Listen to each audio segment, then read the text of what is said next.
How to join public Discord server on mobile. Hi guys, welcome to our channel. Let's begin. Now on the Discord mobile application, you will see that there is no option of explore like it is in the Discord website version. So if you want to join public Discord server on your mobile device, what you want to do is exit out of the Discord app, then open up any web browser, head over to discord.com. Then you want to tap on these three dots at the top right corner and tap on desktop site option.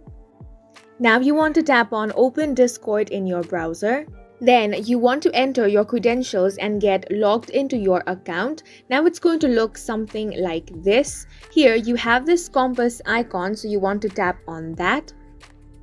When you tap on it, you're going to find the servers option over here, and here you will find the public Discord servers. Now, if you want to join the public Discord server, all you want to do is tap on it. So here I'm going to select the official Fortnite one, tap on that one.